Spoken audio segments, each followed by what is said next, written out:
I quit my job at one point because I saw that nobody can help me or nobody can work with him as I can. And you have to look at your kid not just through the glasses of autism. He's a person. Let's not forget that.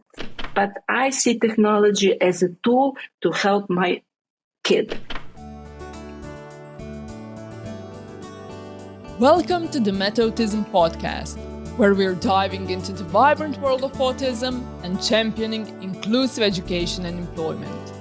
Join us as we explore innovative strategies, share inspiring stories, and analyze groundbreaking initiatives that celebrate differences and advocate for a future of equal opportunities. Let's get started. Hello. How are you? Welcome to another episode of Metautism Podcast. I'm your host, Klara, and today I'm speaking with Ivana Juras Anić.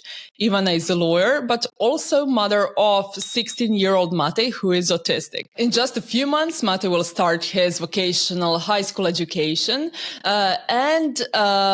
This conversation today won't be only about choosing his high school path, but also about his early years, about challenges and milestones faced in primary school, in kindergarten, among other topics that we will cover today. And I know this conversation won't be valuable only to you, but to anyone seeking or anyone going through some changes, through transition, through uncertainty. And that's why I know even a story will be incredibly valuable. And as I said, Ivana, it's so good to have you here. Welcome to the show. Hi, hello. I'm glad I'm here. So let's start from the beginning. It actually took you like 5 years to get diagnosis for Matej, but what initially prompted you to seek one? Mm-hmm. Well, for me, the red flag was lack of imitation gestures, such as send me a kiss or wave me goodbye, something like that. And it really, it was a long process from my first doubts till the paper that stated autism. My first address where we went when I was, thinking about is it autism, because I didn't know anything about that. 16 years ago, I only knew about the movie Rain Man, and that was it, that I didn't know anything. So the first address was our pediatrician, and she was, kind of person that tell you, wait till he's 3, or he's a boy. Just wait. And I was really unhappy with that because I felt something it's not right. He's my only child, and in family we didn't have any other kids, so I couldn't compare, but something was telling me that something is not quite right. For example, we waited 9 months for the first screening at the Faculty of Education and Rehabilitation Science. So it's a really long period for waiting, for trying to find the help. I hope that today the situation is much better because there are a lot of also private facilities that take some tests, some screening, and can help parent where to find the right help for his kid, because every autistic person is different and every autistic person needs a different approach. So I hope that today situation is better than it was before, but still time is going on, and you see that you need to help to your kid because he's struggling with everyday life. So that's really a challenge. What's the best tool that you can use to support him? Because every autistic person needs some kind of support. They all have some kind of sensory issues, different kinds, of course, but you have to really help them in early age because the brain is developing all the time. It's not, till 3 and that's the end of story, or till 7 and that's the end of story. Of course, even I, as a 50-year-old woman, I'm changing and autism changed me. But it's really essential for the parents to, when they have doubts, to find some experts who will help them how to help the kid. Yeah, actually, this story of yours is not the first I heard that it took so long. Our previous guest, Maja Puškarić, has 17-year-old son, Gabriel, and it took her 3 years to get proper diagnosis, and many people convinced her, you're crazy, you're making your kid sick, he's completely fine, and so on. But it really, he has Asperger's syndrome, and unfortunately, there were so many misconceptions in society, and I truly do hope it's getting better today. But how did you feel in that process? Could you lead us through your emotions? So I was lost. I was really lost because it was the same situation with me. I was the old, ambitious mother who expecting a lot of her kid. And you see his progress. He has some syllables. He had the first functional word when he was 16 months old, mama. And he had this point finger gesture. You see, that's not autism. Autism is dark. It's when he doesn't communicate and so on. And that's why it's called autism spectrum, because there are a lot of colors, a lot of types, a lot of everything.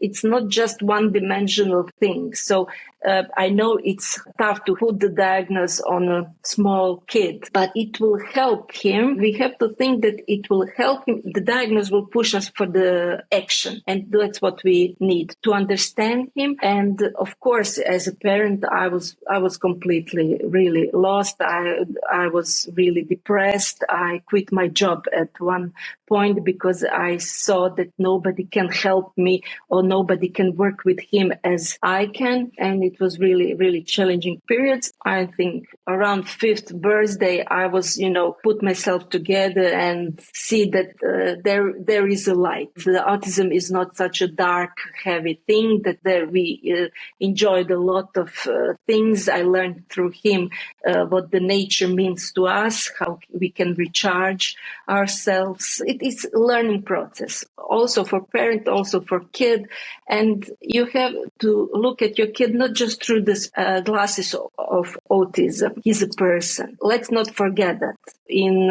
Regarding the kindergarten, regarding the elementary school, now with secondary school, don't look at him just as an autistic person. Yes, autism is a part of him, but look at him as a person, what he likes, what he doesn't like, how sweet he is, how gentle, how nice. So you have to take him as a whole person. And, when in first days with autism, I was just thinking, autism, what to do, what the therapy. I have to drive him from one therapy to another. I have to play with him in a certain way to help him. It was really, a lot of distraction, a lot of uncertainty. So it was really, really tough, especially when you look at our story. Matej at that period changed 4 kindergartens. It's not good for any kid, neurotypical kids. They need safe environment. They need their schedule. They need their certainty. And in that period, we really were struggling. And the last kindergarten was good starting point for us. That's where the things were changed. It was Montessori public kindergarten, and they were really opened. They were really with good communication skills. They allowed us to find assistant for him. We were discussing on everyday basis what to do, what not to do, how to change things and everything. So for me, the best thing for any parent is to communicate with everybody. Don't push yourself in this small box and don't be afraid of everything. Go to the world, go communicate, find the right therapist, find the right kindergarten school. Push yourself. Don't be aggressive. Of course, there are limitations of your kid, of you, of everybody, but try to find the right people around you and surround yourself with them. And then the child will feel secure, because for my son, maybe he wasn't verbal enough in that period, but he had can sense the person, he can sense the atmosphere. They're very sensitive, they can feel if you are nervous, if you are hysterical, if you are sad.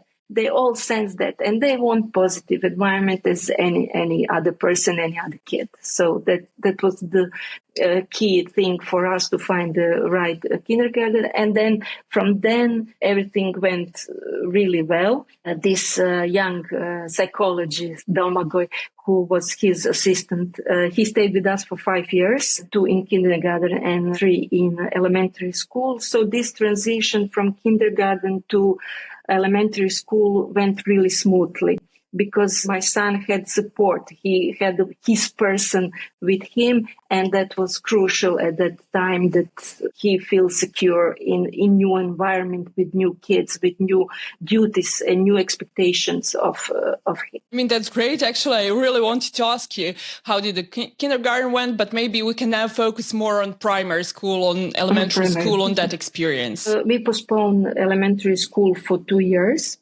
He was born in March, beginning of the March, so the first delay was, pro forma.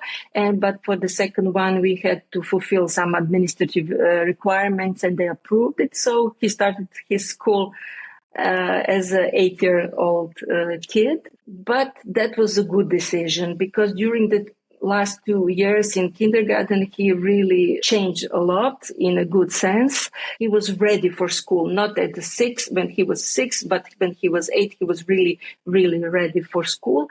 Of course, as a parents, we were thinking about special school or regular school. We were discussing that at home, but his therapist and the group of people that worked with him suggested us to try to find the regular school for him. And, in Zagreb, there are a lot of schools, but they weren't very open for the autistic child.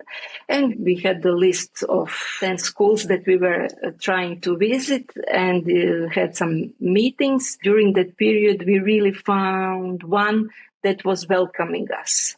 And now he finished his 8th grade, and I have to say, they were really great. This elementary school went really good for us, for him. It was really positive atmosphere. They were only a small school because only 2 classes in one generation. It was only 15, 16 pupils in one classroom.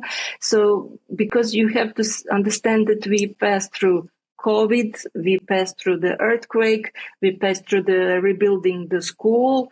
We spent the 4th and 5th grade in other schools. So it was challenging times, but I have to say that it was really nice experience, and we choose good for him. He felt welcomed and safe.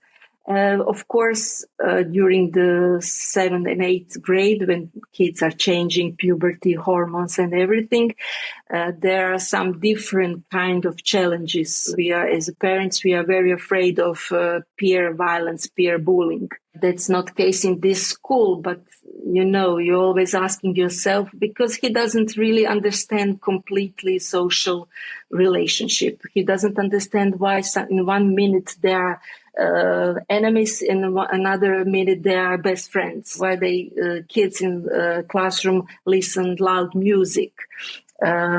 Why girls are acting like they are acting. So it's challenging for him. On one part, he wants to be part of the group. On the other hand, he is well aware that the group is too much for him, that he cannot understand them fully. So it's really now we are going through some challenging times, let's say like that. And I guess new, possibly transitional and challenging times are incoming in September, I believe, when he's going to his new school that is for a heating and air conditioning installer in Samobor, which is actually like 30 kilometers from the place you live. Is that correct? So you are also moving because Yes, because, I'm following my kid. And as any parent, I want for him to be happy, to fulfill his dreams, to find his place in the community. And we were thinking the whole Croatia was place for a secondary school because I think broader. And at what time we were thinking about moving to Istria. And then we were discussing of one secondary school in Zagorje, Bedekovčina, because I heard they had a really good vocational education. And between those schools, there were also Samobor, because they have a really long tradition of vocational education. And also it's close to Zagreb, so he can continue some activities or some therapies in Zagreb, but still in a smaller community, I think he will be much happier. There are not so much competition. Like in Zagreb, it's crazy with this great competition. It's not normal. And when he was at fifth grade, I concluded that that's not for us. I want my son to, he's a visual learner. He likes to see the result of his learning. He wants to know when the beginning, what's the end, and he's learning by doing. So he was perfect for vocational education. And Samobor is very close to the nature, which is already mentioned. It's important for us because recharging in nature is really crucial for him and also for us as a family. And we were there on a few meetings with the expert team of that school. They already have experience with autistic pupils, students. And, it's a mixed school with boys and girls, because in Zagreb, mostly there are boys' schools. And because of the fear bullying, fear violence. And, I always remember what happened with Luka Ritz and all these kind of situations. I have to be very careful. And I was thinking, and my husband also, to think that the smaller community and mix of boys and girls in the school, it will be some good environment for him. And also, when you sense your kid he likes that school. We went to several of secondary schools, and he sensed that that's the place for him. And so we will try. I'm more relaxed now with the secondary school, because there are, in the last 10 years, especially with this Europe projects and everything, things are changed. There are some online courses, there are trainings for adults. Okay, let him try. We are not unreasonable parents. We want for him to be successful in what he's learning. And if we will see that's not for him, or it's too competitive, or he doesn't feel good enough for that environment, we will change that. And there are a lot of possibilities. I'm really not afraid now. Also, you mentioned this project, but when we're speaking about vocational education and training, this is what we in Green ASC VET Metautism focus on. So, for example, solutions like VR simulation, 360 video, and so on will provide future students and job seekers on the spectrum to better understand what they are expected of, what they can expect in certain professions. So how do you see those solutions? Would it be helpful, for example, if you had it when choosing also your high school? I was so excited when I read first time about this project. I was crazy happy. It was a year and a half ago. I saw the interview with Mr. Željko Habek. I think it was on web, in Portal or something like that. The Portal, yeah. And I was crazy, how did I never heard about this project before? Why? Because that's for me and for my kid, as I said, it's a perfect tool, because, a lot of people talking about bad side of technologies and everything, but I see technology as a tool to help my kid. And this is exactly it's tailored for my kid, because in safe environment, with the visual help, he can see step by step what is expected of him and how to start and what is the result of his work.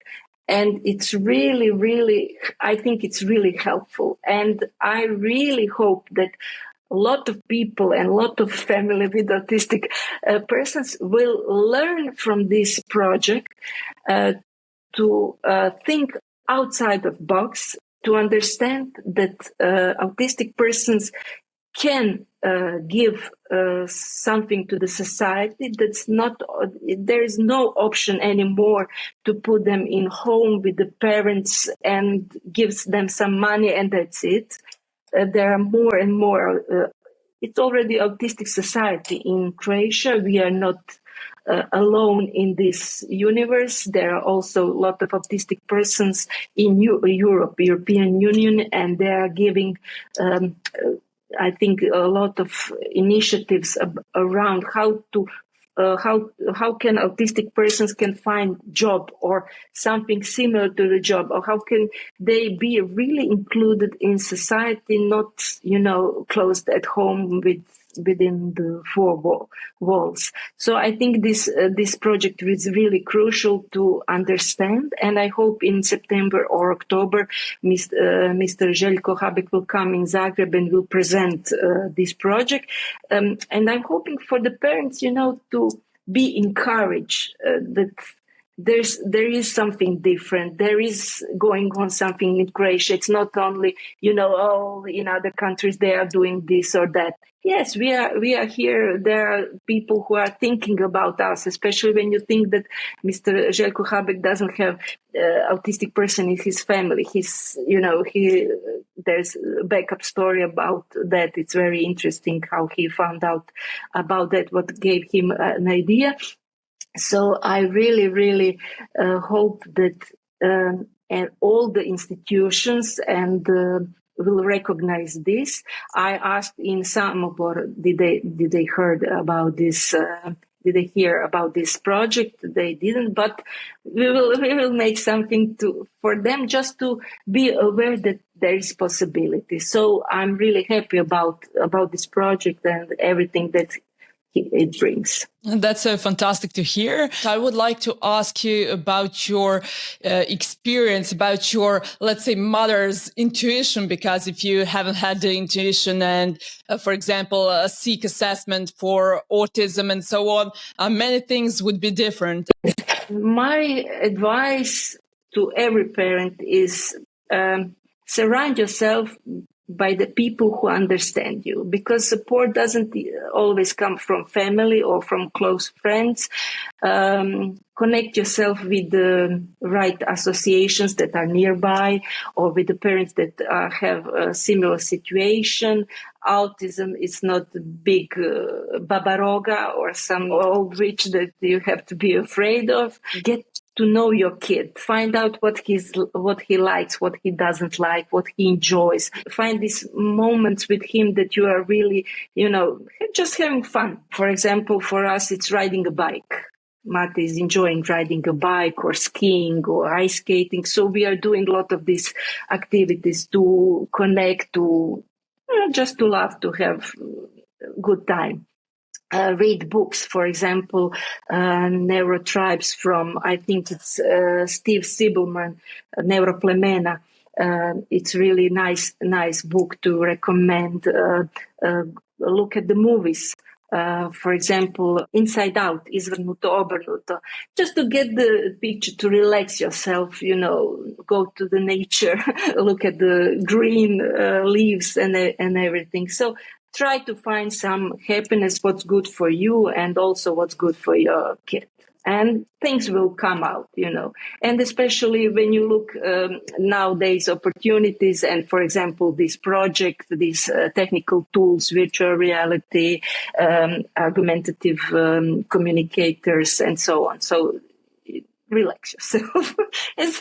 I know it sounds a little bit strange, but if you are, in all the fear, your kid will sense that, and you will not get any far. So that's my advice to the parents. Ivana, thank you so much for joining me. Thank you, Klara. It was nice to meet you and to discuss about our story. My absolute pleasure. And also thank you to the Erasmus Plus program of European Union for funding this project. All opinions are our own. And also thank you, dear viewer, for following with our podcast. And until the next time, bye-bye. Bye.